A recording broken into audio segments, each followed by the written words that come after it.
जैसा कि last episode में हमने देखा था कि फेंगचेंग सिटी में 4 हॉल कॉन्टेस्ट शुरू हो चुका है, जिसमें पहले तो फेंगजुन नाम के कल्टीवेटर ने अपना डोमिनेंस साबित कर दिया, मगर फिर शिमू की सिस्टर यूहान ने उस बंदे को अपने थंडर की मदद से कोयले जैसा काला बनाकर हरा दिया। हालांकि बाद में वो टियानहाओ के सामने हार चुकी थी और फाइनल मुकाबले के लिए टियानहाओ शिमू को चैलेंज करता है। शिमू को पता था कि इस बंदे को हराना काफी ज्यादा मुश्किल होगा। वही दूसरी तरफ जोंगशु भी अरीना में पहुंच चुकी थी, जिसे हुआ ने देख लिया।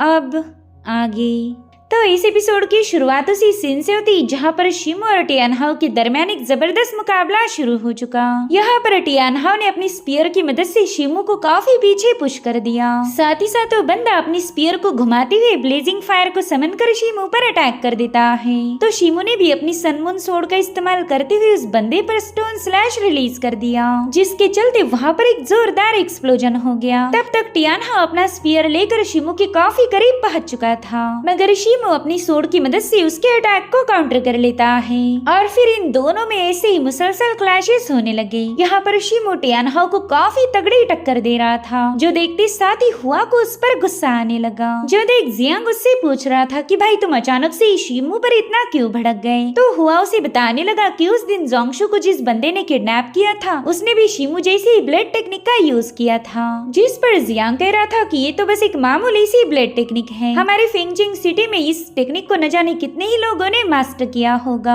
तो क्या तुम ये दावे के साथ कह सकते हो कि शिमू ने इस जोंगशु को अगवा किया था? जिस पर हुआ कह रहा था हाँ बिल्कुल, शिमू की सिर्फ ब्लेड टेक्निक ही नहीं बल्कि उसकी हर एक मोमेंट उस बंदे के साथ मेल खा रही, इसलिए मैं दावे के साथ कह सकता हूँ कि शिमू ने ही जोंगशु को अगवा करके हमारी वो फैमिली की इज्जत मिट्टी में मिला दी। जो सुनकर जियांग भी काफी ज्यादा भड़क गया। वो कह रहा था कि शिमू की इस हरकत की वजह से हमारी जिन फैमिली की इज्जत मिट्टी में मिल जाएगी, मैं अभी जाकर उसे सबक सिखाता हूँ। मगर हुआ ने उसे रोक लिया। वो कह रहा था कि मसला काफी ज्यादा कॉम्प्लिकेटेड है, इसमें मेरी वो और तुम्हारी जिन फैमिली दोनों की रेपुटेशन दाव पर लग जाएगी, इसीलिए हमें काफी सोच समझकर एक्शन लेना पड़ेगा। जिस पर जियांग कह रहा था अब तुम ही बताओ हम शिमू के साथ कैसे निपटे। मगर फिलहाल तो हुआ के पास भी इसका कोई जवाब नहीं था और उसी वक्त उसे वेडिंग वाले दिन की बातें याद आने लगी। यूहान ने हुआ को रोकने की पूरी कोशिश की थी और यूहान के इंटरफेरेंस की वजह से ही वो किडनैपर जोंगशु को वहाँ से ले जाने में कामयाब हो गया। जब हुआ को ये बात कंफर्म हुई कि यूहान भी शिमू के साथ मिली हुई थी, तब तो उस बंदे की मानो खून में ही आग लग गई। वो दिल ही दिल में कहने लगा कि शिमू आखिर तेरी इतनी हिम्मत कैसी हुई कि तू मुझे उल्लू बनाए, तुझे क्या लगा तेरा पर्दा कभी फाश हो ही नहीं सकता। और उतने में वो जियांग से कहने लगा कि मेरे भाई अब एक्शन लेने का वक्त आ चुका है,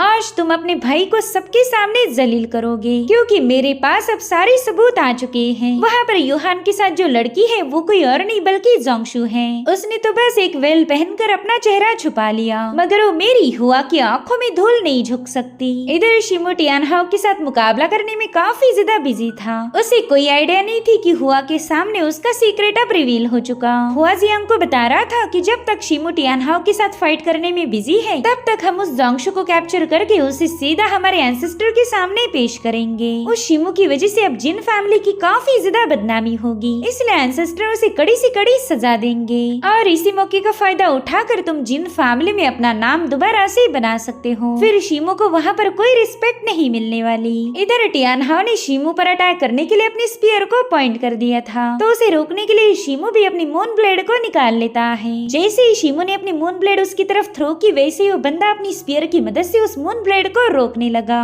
और फिर वो शिमू की मून ब्लेड के अटैक को काउंटर करते हुए उस ब्लेड को दोबारा से वापिस शिमू की तरफ लौटा देता है। इधर शिमू अपनी मून ब्लेड को कलेक्ट करने में बिजी था और उसी वक्त टियानहाओ ने अपना स्पीयर उसकी तरफ थ्रो कर दिया, जो कि शिमू की काफी पास से गुजर जाता है। यहाँ पर शिमू उसके हाथों घायल होने से बाल बाल बच गया था और फिर एक बार फिर से टियानहाओ ने अपने ब्लेजिंग फ्लेम स्पीयर का इस्तेमाल करते हुए शिमू पर हमले करना शुरू कर दिए, जो देखकर मास्टर जू तो काफी ज्यादा हैरान थे। वो कह रहे थे कि टियानहाओ ने तो इस मुकाबले में अपनी जी जान लगा दी, ये लड़का जानता ही नहीं कि कभी इसने अपने अटैक को थोड़ा सा होल्ड करना चाहिए। पता नहीं उसने क्या सोच चुकर शीमू पर ब्लेजिंग फ्लेम स्पीयर की फुल फोर्स से स्ट्राइक किया होगा। ऐसे तो शीमू बुरी तरह से घायल हो जाएगा। जिस पर कांघाई कह रहे थे कि जहाँ तक मैं शीमू को जानता हूँ इतने आसानी से घुटनों पर नहीं आने वाला। और उनकी बात 100% सही थी, क्योंकि यहाँ पर शीमू ने टियान हाओ के फुल फोर्स के साथ की हुई स्ट्राइक को अपने सीने पर ही रोक लिया, जो देखते साथ ही एक सेकंड के लिए टियान हाओ के मानो होश उड़ गए। और अब यहाँ पर शीमू उस पर हमले करते हुए कहने लगा कि अटैक करने की बारी अब मेरी है।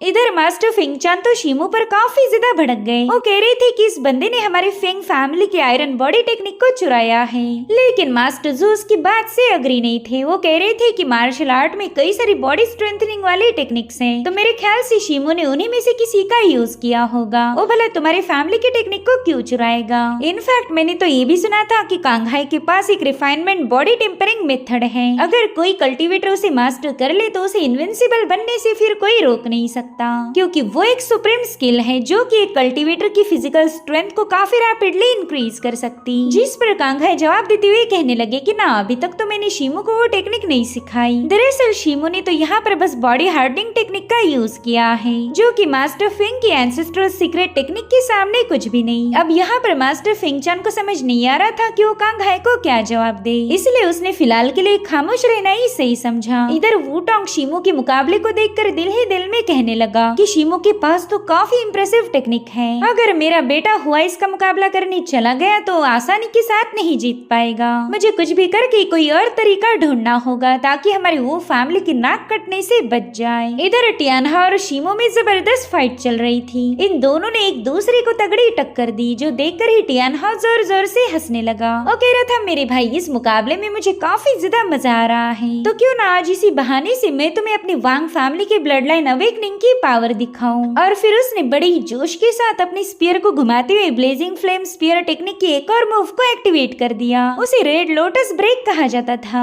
यहाँ पर शीमू उसके अटैक को अपनी तरफ आगे बढ़ता हुआ देखकर सोचने लगा कि टियान हाओ वाकई काफी ज्यादा खतरनाक है। अब तो मेरे पास और कोई ऑप्शन नहीं, मुझे कुछ भी करके इस टेक्निक को यूज करना होगा। और फिर शीमू ने विंड स्लैश के छठे फॉर्म को एक्टिवेट कर दिया। वेल, शीमू की इस टेक्निक को आर्मर ब्रेक कहा जाता था, जो कि काफी ज्यादा भयानक थी। और फिर शीमू का स्लैश और टियान हाओ का रेड लोटस आपस में टकरा गया, जिससे तो अरीना में काफी जबरदस्त एक्सप्लोजन्स होने लगे। साथ ही साथ इन दोनों की स्पिरिचुअल एनर्जी पूरे अरीना में फैल रही थी। इस फिनोमेना को देखकर फेंग चान तो अपनी जगह से ही उठ गया। वो कह रहा था कि टियान हाओ की ब्लेजिंग फ्लेम काफी ज्यादा खतरनाक थी। उसकी इस मूव को देखकर ही पता चल रहा कि वो बंदा एक्वायर्ड इनिशियल स्टेज पर पहुंचने वाला है। तो टियान हाओ की प्रोग्रेस को देखकर वो इम्प्रेस होकर मास्टर जू को अप्रिशिएट करने लगा। वो कह रहा था कि आपने तो एक आउटस्टैंडिंग डिसाइपल को क्रिएट किया, लेकिन मास्टर जू एक ने एक दिल इंसान थे। वो कहते हैं कि टियान हाओ की स्किल का क्रेडिट मुझे नहीं जाता, बल्कि ये सारा कमाल तो वांग फैमिली की ब्लड लाइन का है। उनके वायलेंट फ्लेम ब्लड लाइन को कोई भी बीट नहीं कर सकता।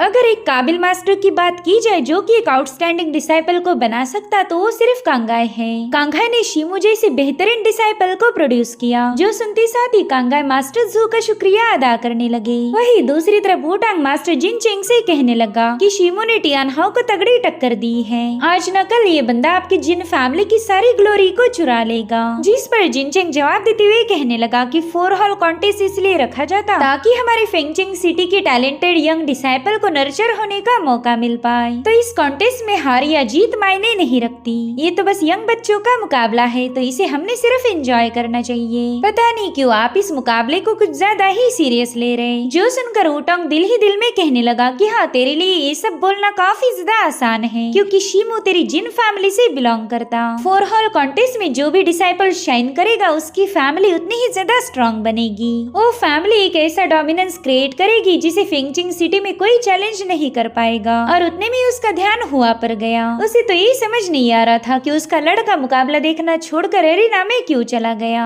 यानी कि जरूर से हुआ ने कुछ नोटिस किया होगा। इसलिए वूटोंग भी जिनचेंग से कहने लगा कि मुझे काफी ज्यादा अनईजी फील हो रहा, मैं थोड़ी देर में रेस्ट रूम होके आता हूँ। और इतना कहते साथ ही वो बंदा भी वहाँ से रवाना हो गया। इधर शीमू और टियान हाओ एक दूसरे पर मुसलसल हमले कर रहे थे और इसमें इन दोनों को काफी ज्यादा मजा आने लगा। यहाँ पर शीमू से कह रहा था कि मेरे भाई, इस मुकाबले में चाहे मेरी जीत हो या हार हो, इससे मुझे कोई फर्क नहीं पड़ता, मुझे तो बस इस फाइट को एंजॉय करना है। वहीं पर जोंगशू यूहान से कह रही थी कि ये मुकाबला काफी ज्यादा खतरनाक हो रहा, मुझे तो लगा ही नहीं था कि टियान हाओ यंग मास्टर शीमू को इतनी तगड़ी टक्कर दे पाएगा। जिस पर यूहान कह रही थी कि तुम ज्यादा फिक्र मत करो, बस थोड़ी देर रुक जाओ और फिर देखना मेरा भाई उस टियानहाओ की कैसी हालत करता है। बस थोड़ी देर के बाद टियानहाओ मेरे भाई के सामने रहम की भीख मांगेगा। मगर जोंगशु तो शिमू के लिए प्रे करने लगी। उसे पता था कि टियानहाओ काफी ज्यादा खतरनाक है और उतने में हुआ उनके पास पहुंच गया। यहाँ पर जुआन यूहान से कह रहा था कि तुमने कुछ ऐसी गलतियां करी है जिससे हमारी जिन फैमिली की रेपुटेशन खराब होगी। शायद तुम्हें हमारे लाड़ प्यार ने कुछ ज्यादा ही बिगाड़ दिया। जो सुनते साथ ही यूहान भी उस पर भड़क गई, लेकिन तभी हुआ उससे कह रहा था कि अरे जुआन की बातों पर तुम ज्यादा तवज्जो मत दो, वैसे भी यहाँ पर काफी ज्यादा गर्मी है, तो क्यों ना तुम अपने दोस्त को लेकर हमारे साथ पवेलियन चलो, वहाँ से मुकाबले देखने का मजा ही कुछ और है। जिस पर यूहान जवाब देते हुए कहने लगी कि हमें तो यही से मुकाबला देखना अच्छा लग रहा, अगर तुम्हें ज्यादा गर्मी लग रही हो तो तुम अपने पवेलियन में वापिस लौट सकते। जो सुनते साथ ही जुआन तुरंत ही यूहान के जबरदस्ती करने लगा। वो कह रहा था कि तुम्हें मेरी बात माननी पड़ेगी, मगर यूहान ने उसका हाथ छटक दिया। वो कहने लगी कि पहला तो तुम लड़कियों के साथ तमीज से बात करना सीखो। जिसके बाद वो जोंगशु को लेकर वहाँ से जाने वाली थी और उतने में हुआ ने जोंगशु को आवाज दी। अपना नाम सुनते ही उस बंदी ने भी रिस्पॉन्स किया और यही उससे गलती हो गई, क्योंकि हुआ ने उसकी आइडेंटिटी को कंफर्म कर लिया था। साथ ही साथ इन दोनों बंदों ने उनका रास्ता रोक लिया। यहाँ पर हुआ जोंगशु को बता रहा था कि मैं जानता हूँ कि शिमो ने तुम्हें शादी के दिन भगाया था, तुम्हारा सारा खेल खत्म हो गया, इसलिए तुम्हें चुपचाप से मेरे साथ आना होगा, वरना तुम्हारी वजह से तुम्हारा प्यारा शिमो सबके सामने जलील होगा। साथ ही यहाँ पर वो जोंगशु का वेल हटाने की कोशिश कर रहा था, मगर उतने में यूहान ने अपनी गोल्डन थंडर से उस बंदे पर हमला कर दिया और उससे कह रही थी कि अगर तुम्हें मेरी गोल्डन थंडर की पावर को टेस्ट करना है तो आगे आकर मेरा मुकाबला करो, अगर तुम्हारी हालत मैंने उस फेंगजुन से बदतर नहीं की तो मेरा नाम बदल देना। अब इन दोनों ने अपनी बहस की वजह से सभी लोगों का ध्यान अपनी तरफ खींच लिया, तो हुआ जोंगशु से कहने लगा कि तुम्हारी वजह से आज हमारी फैमिली जलील होगी, अगर तुम इसकी पनिशमेंट लेना नहीं चाहती तो चुपचाप से मेरे साथ चलो। मगर यूहान ये बात अच्छे से जानती थी कि अगर जोंगशु हुआ के साथ चली गई तो ये लोग उसे खत्म कर देंगे।